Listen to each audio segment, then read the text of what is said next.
What is going on, everybody? My name is Malik Brown, back again here for Rolling Out Meet the Author. And today I have the pleasure to speak with an amazing author. Today I'm speaking with Miss Jasmine Guillory. She is the author of the book Drunk on Love. Miss Jasmine, how are you doing today? I'm great. Thanks so much. Thank you for having me.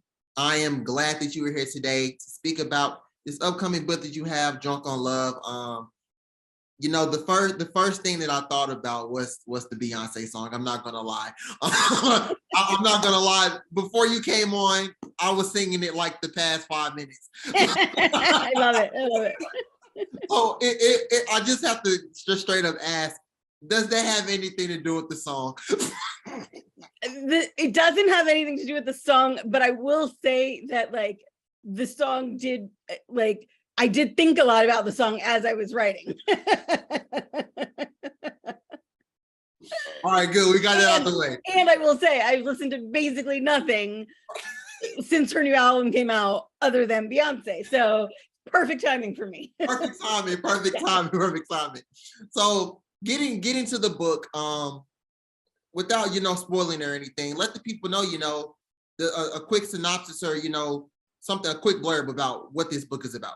Yeah, so Drunk on Love is about Margot, who owns a winery in Napa Valley with her brother Elliot. And one night she has just gotten home from a business trip. She's at her best friend's bar. She meets a guy sitting next to her. They chat, they have a good time.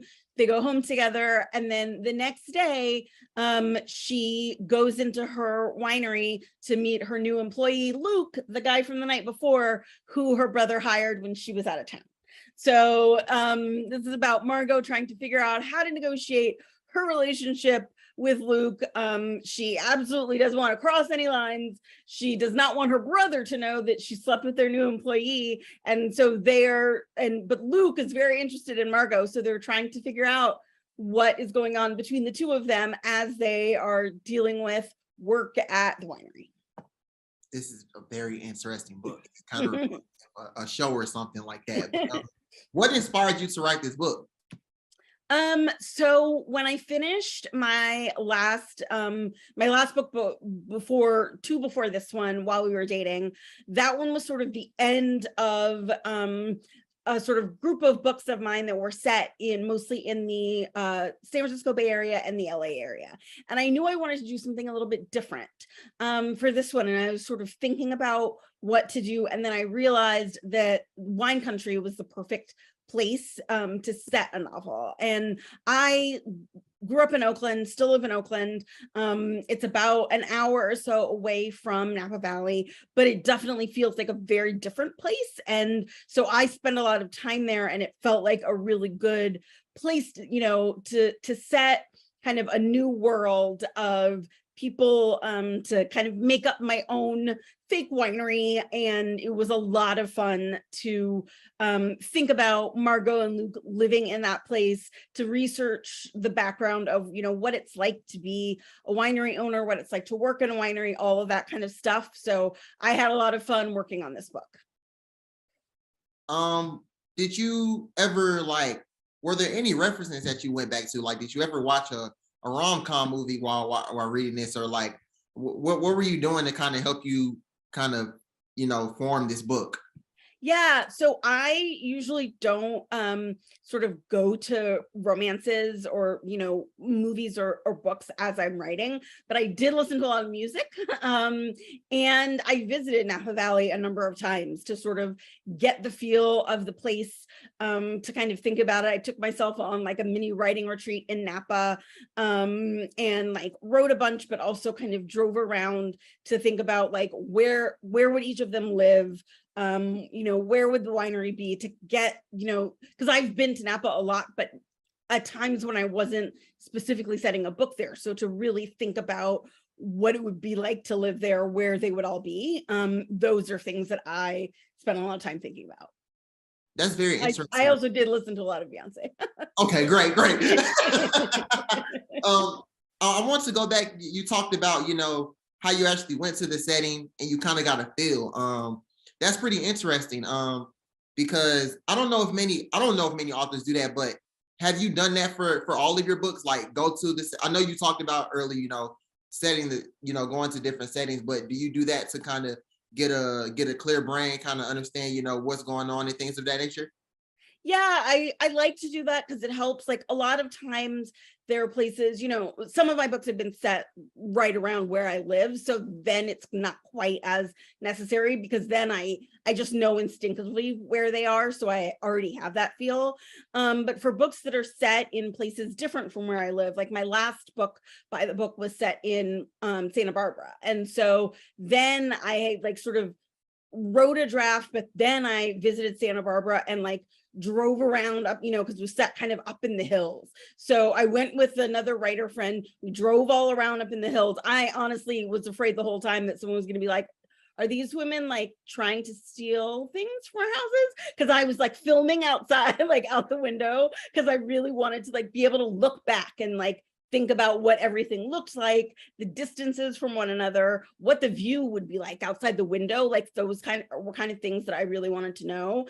And so then I went back and like changed stuff in the book or like added new scenes to really to be able to like make people feel like they were really there, and to so that I knew that, because I always want to get specific stuff right, so that I knew like, when she goes for a walk from here to here, like this is what it's going to feel like, these are the streets that she's going to pass, like all of that kind of stuff. So yeah, I do like making visits like that, but I also try to do it once I've already written a good part of the book, because I want to know exactly what is going to be relevant, exactly do I want to look at. So it's often a place that I've been to before, but when I visit for book research, I'm looking for specific things. So they're usually very helpful. Is there one place that you want to go to, like a specific setting, maybe a different state or a city, where you feel like would be the perfect place for, your book to be centered around? Oh, I mean, I would love to set a book in Italy, right? Like that would be a wonderful place to stay for a while. Like, I don't know, maybe someone's going on a long vacation or just went through a divorce and needs to escape to Italy. Like, I feel like I personally need to go there to do that research, right? I love that. So just, continuing on the book, what were some of the things that you learned while writing this book? So this book deals a lot. Some of the themes that it really deals with are about like family, and also about work and our relationship to work, how that sort of forms who you think of yourself as a person, and also what you think other people think of you. So those are concepts that I kind of thought about a lot at first without even realizing it, right? I think a lot of times I don't really realize what a book is about until I'm like on the third draft. And then I look back and I'm like, oh, that's what I was talking about there. But I think especially, I wrote it during this time of the pandemic where a lot of us are thinking about our own relationships to work, what kind of a part that makes up in our lives, and what kind of part you want it to make up in your life, right? And so those are a lot of things that I thought about and learned sort of about myself and how I've thought of work in the past, as Margot and Luke both learned about it in the book. How do you feel about work-life balance? Now that we're talking about that, how do you feel about that whole thing about work-life balance? I mean, it's interesting because I don't really have work-life balance. As I did a much better job because before I was a writer, I was a lawyer, and I did a much better job of that when I was a lawyer. And now my work is just a constant part of my life. So I think that is something that I need to do a better job at, to be sort of unplugging and not like I did, like last year, I went on a vacation where I like turned off my email on my phone for, I think, the first time in maybe 6 years. So maybe I need to do more of that, but it was stressful at first. I wasn't very good at it. And I know, speaking on work-life balance and everything, that you spoke on, and just the book too, I feel like kind of all this stuff kind of centers around, millennials, young people, because, we talk about a lot about work-life balance, our love life, just what was your target audience going into writing this book? I think like, because in this book, Margot is 34, Luke is younger than her, Luke is 28. And so I think people in those age groups, but also for me, a lot of people both significantly older and younger than both of them can understand what the two of them are going through, what it feels like to have a relationship like this, to think about what relationships are like with a sibling, with a parent, with a best friend, and with someone you're falling in love with. So I sort of really kind of think about my age target as anyone like 20 or older. Definitely. And going into the drunk part, because I know where we speak, of course, the character works in a winery. And I know I was reading through a little thing, describing the book, and it said, things like intoxicated and things like that. I don't know if that was on purpose, but that's what I got from just reading it. But just where did you get that? What gave your interest in just adding that thing in there about wineries and drinking wine and things of that nature? Where did you get that from? Are you a wine lover, or did you just kind of want to grab another reader's attention?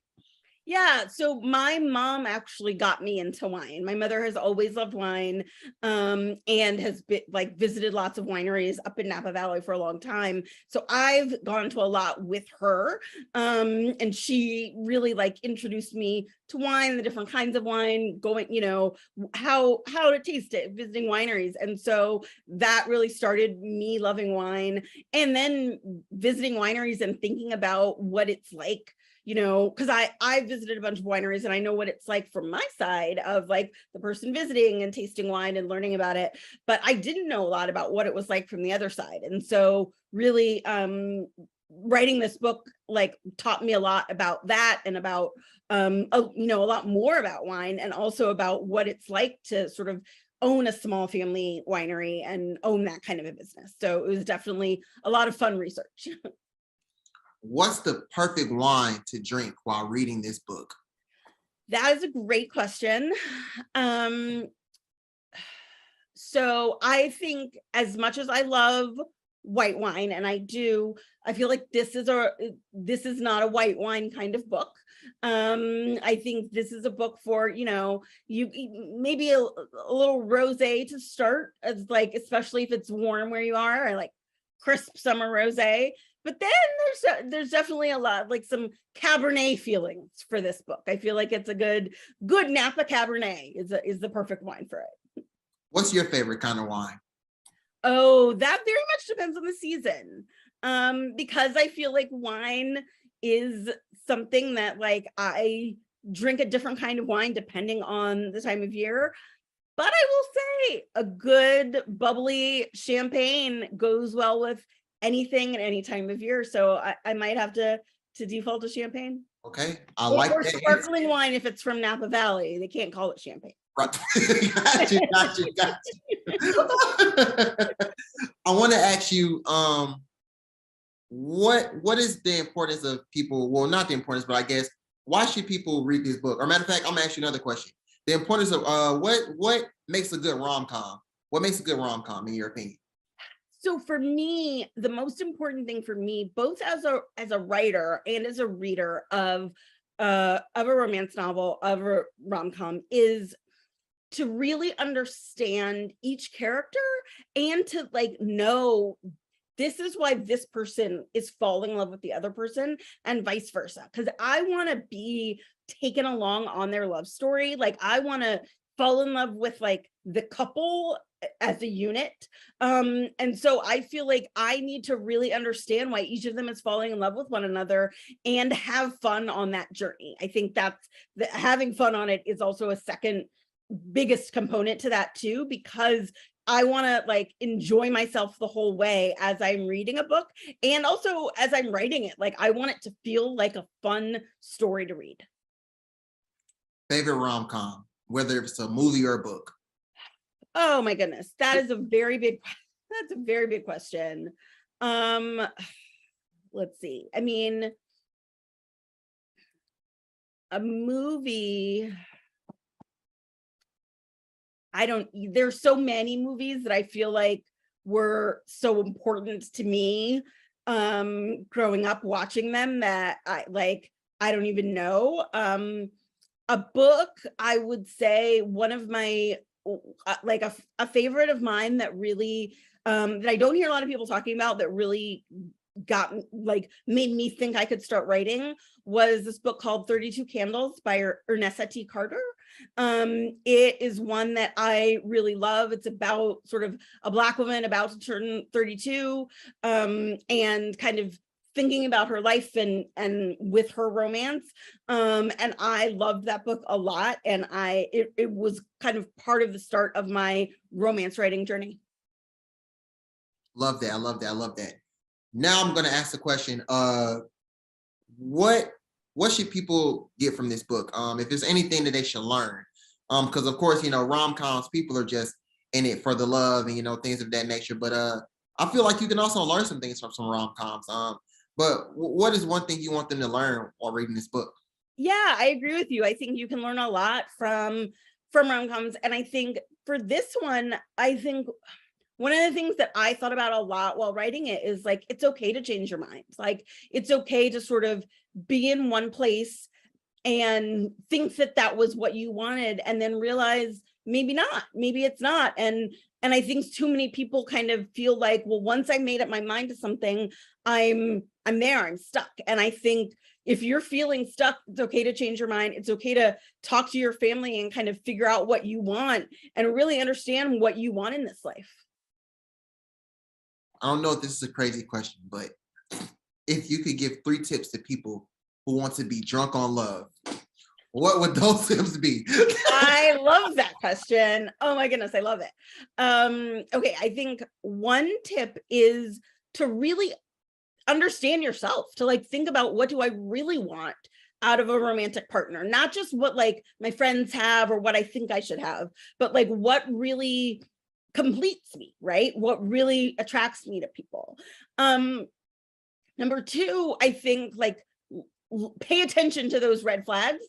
Don't think like, oh, well, it'll be okay if something is like off to you, like pay attention to that, because I think that's where a lot of times we go wrong, is you're trying to convince yourself to overlook some problems, and they're not there, and you really shouldn't be. And number 3, I think like kind of let yourself give in if you realize this is really it. Like even if there's a lot of like superficial reasons that you think this person isn't for you, if you're feeling that love, like let yourself give into it. Ms. Jasmine, I am going to pin you as a love therapist, not just I love it. I love it. Speaking of, I actually have another book to recommend called Love Radio by Ebony Liddell. It's a young adult romance that came out a few months ago, and it's about a teenage, like a Black teenage couple, and the guy is a love therapist on the radio, and it is the cutest. Yeah. that I like that. That's amazing. That's amazing. Yeah. I want to ask, because you've mentioned of course twice of course about Black books and how they have Black characters in them.